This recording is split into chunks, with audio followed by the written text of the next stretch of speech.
"You sure you have all the rules memorized?" my boss said as he gathered his belongings to go home.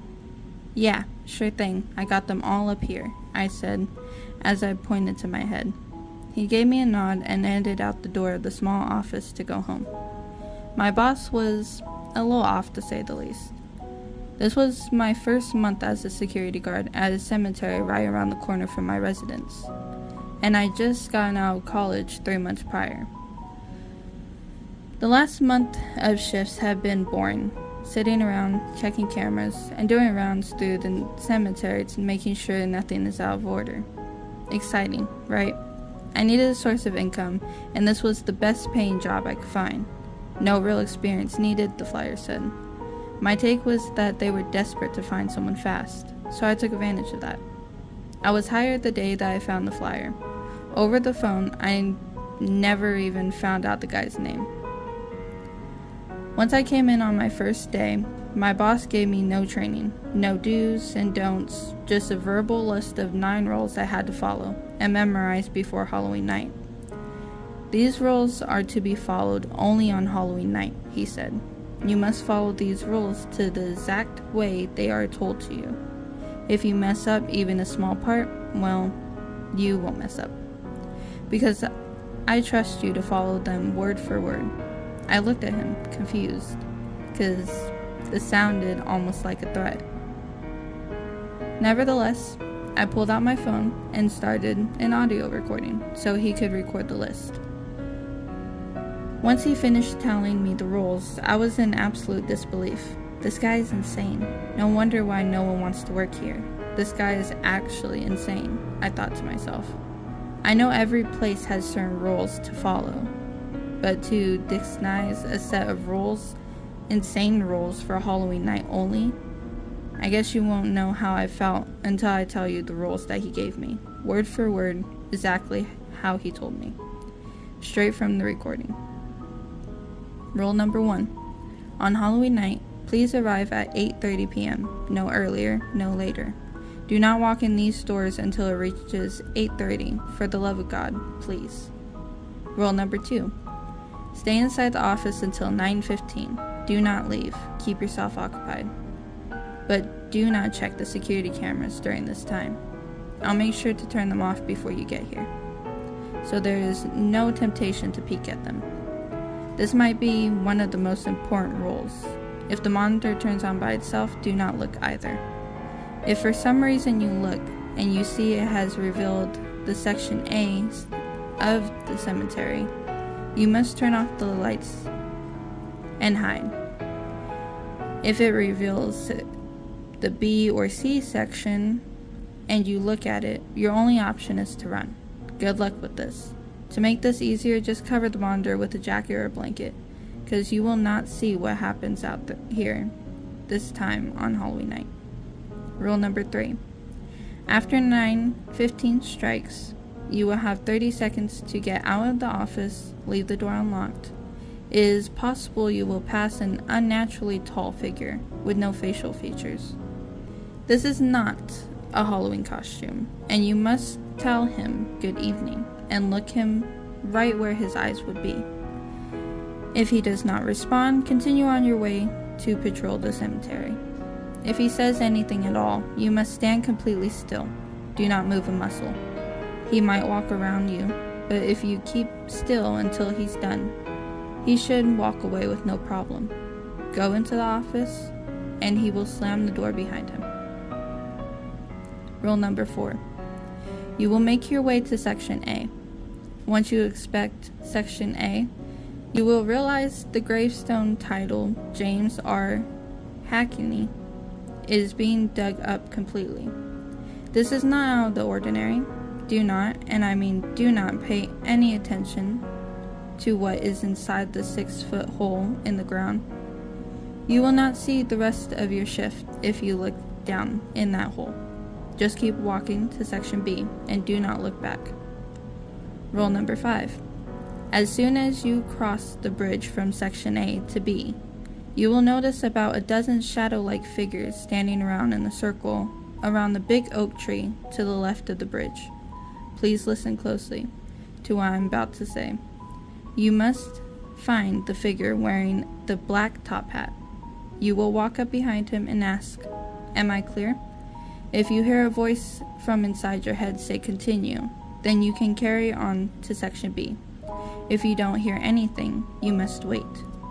You can look over to the section at this time, but I recommend keeping your eyes down. Trust me, there will be no physical harm to you if you look, but I can't promise you will be emotionally intact after looking. Rule number 6. Once you get the go-ahead, continue on to section B. You may walk around and do what you would normally do every night here.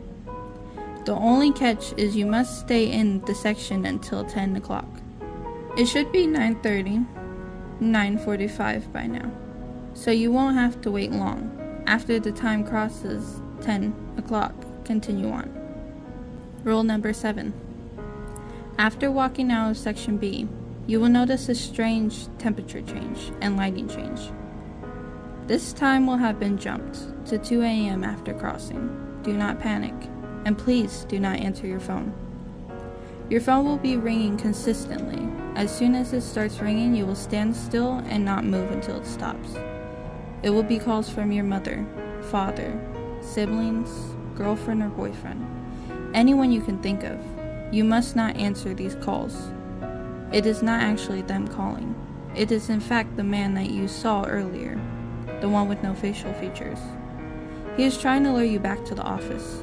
You must stay away from the office until I tell you to go back. Your phone will stop ringing after about half an hour, which leaves you at around 2:30 a.m. You can continue on at this point. Rule number 8. You will notice another time jump. This one 2 more hours from 2:30, 4:30. If the time still says 2:30 after the call stop, you are in trouble. Unfortunately, there's nothing you can do here. You messed up a step at some point. If you end up here, you can finally finish your inspection of section C. You must be prepared for a woman covered in blood to run up to you, begging for help. She will be asking you where her baby is, and if you can come fast to help her. Do not be startled, no matter how loud she yells. Tell her you will meet her outside the cemetery in 10 minutes, for her to wait there. She will run off in the opposite direction, and that's how you know you succeeded. There will be a lot of towels and rags all over the ground, covered in blood around section C. This is the only maintenance you will have to do. Just pick them up and dispose of them in the waste bin closest to you. Rule number 9. After completing this final task, you must run back to your office. Do not look anywhere but ahead of you. You will see figures everywhere. You will hear your name being called from voices that you think you recognize. Just keep running. Once you reach the office, you will see the faceless man leaving the office building. It should be 5 a.m. at this point. He will stop you and either say good work and nod to you, and you will slowly walk into the office and close the door. For the remainder of the shift, you can check the cameras, sit down, and go on with your shift until I come inside to start mine. Or, he would say, "Come with me." If he says, "Come with me," you will run and lock yourself in the office. Do not fall for his calm, monotone voice. He is anything but calm if you mess up. Do not let him in, and wait for him to stop banging on the door. Once this stops, cover your eyes for the last hour of your shift. Don't look around until you hear 3 knocks on the door. This will be me to relieve you of your shift. You won't be called in for a few weeks to come to terms with what you have seen, and you will be paid a handsome amount of money for your duties. Now that you have listened to the rules as well, I hope you can understand my initial suspicion and why I was so baffled. I thought this was a joke until I finished my shift. After I arrived at 8:30, my boss left and I decided I was going to just follow the rules given to me, to humble him and be a good sport of the prank. I didn't check the cameras, and I headed out the door. After going outside, the brisk fall air hit me as I saw a tall man walking up to me. I looked at him, and he was actually faceless. It looked so real and kind of gave me the creeps. I almost forgot to tell him good evening. He looked at me, well, I think he did, and continued on through the door. I shivered a little as I headed on straight to Section A. I arrived at the entrance, and I searched for James R. Heckney's grave, a grave I always saw, as it was the biggest one there. To my disbelief, it was actually being dug up. I felt sick to my stomach. That they would actually go this far to scare me. So I hurried past the grave, as a wave of uneasiness came over me. This can't be real, I reassured myself, as I headed across the bridge to Section B. I scanned for the oak tree, and when I finally found it, I noticed the figures my boss warned me about. I instantly spotted the one with the hat. I unsteadily scurried over to him and asked, "Am I clear?" No answer. As I stood there waiting for an answer that never came, I decided to look away from the man and peek over to Section B. Because, surely, the pranksters wanted me to look, since they warned me against it. I froze and felt pins and needles in my hands as I saw myself standing there in the distance. At least what looked like me, except I was taller, covered in blood. As the figure that presumably was me stared back, it let out a screech and started running towards me.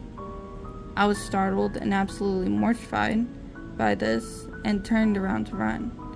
I looked back, and as it reached its arms out, it completely vanished.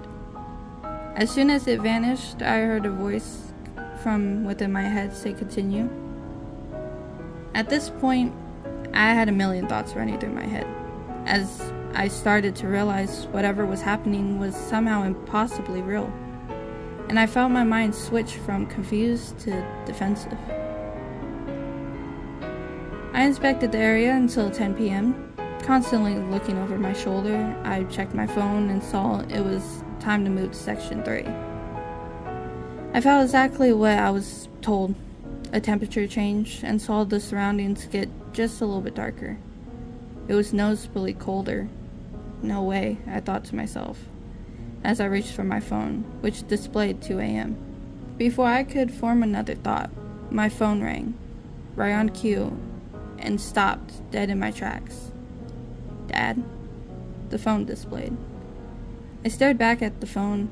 As I looked at those 3 letters, I never knew my dad, and it definitely never had him saved in my phone. I felt a tear form in my eye because this was a very sensitive topic to me. I let it ring as I got lost in the trance of thinking about how on earth any of this was even possible. The ringing finally stopped, and I let out a sigh of relief. I remembered the next rule about the time, and opened my phone again, 2:30. I kept moving on with some stray tears in my eyes, watching my phone turn from 2:30 to 4:30. This was a relief to me because now that I knew this was somehow real, I realized I have done all the steps right to this so far. As I started inspecting Section 3 with cold fingers and numb toes, I heard screaming. Naturally, this scared the hell out of me, and I jumped out of my shoes. I snapped my head around to a blood-covered woman screaming, "My baby, I can't find my baby." I told her, after a bit of hesitation, I told her to meet me at the entrance of the cemetery in 10 minutes. She nodded and ran off, and I noticed a ton of blood-covered rags all over the ground. Shaken up by her screams, I slowly picked up the rags, threw them out. I looked around and ran back to the office. The whole run I didn't see anyone and didn't hear anything, which was weird because my boss said otherwise. I'll count my blessings there, though, and find myself in front of the office, finally. The man was leaving. This time I looked at him in complete terror as he turned my way and said, "Come with me." I wasted no time running past him, into the office and slamming the door behind me. "What did I mess up?" I yelled over the sound of banging on the door as I pulled a jacket over my head. I shivered in fear for the entire hour until I heard 3 knocks on the door. I shot up, threw the door open to reveal my boss, and yelled, "What the hell did you just put me through?" I was mad, although relieved to see him, who looked a lot more colorful and lifelike than he has in the past. He looked at me and smiled at me. "Go home, kid. Get some sleep." I yelled back, "No, I want answers. You cannot just tell me to go home after the night I just had." He looked at me and said, "You took care of the cemetery, kid. I thank you for that." He held out his hand for a handshake. The name James Randall Hackney, and I've been dead for 200 years. Every Halloween, I leave the cemetery and recharge so my physical body does not perish. You covered me last night, and I thank you for that. It didn't take me long to recognize his name as the same name on the gravestone that was dug up. I stared at him, mouth wide open, speechless. I walked out of that door, packed my house up, and never came back to this town again.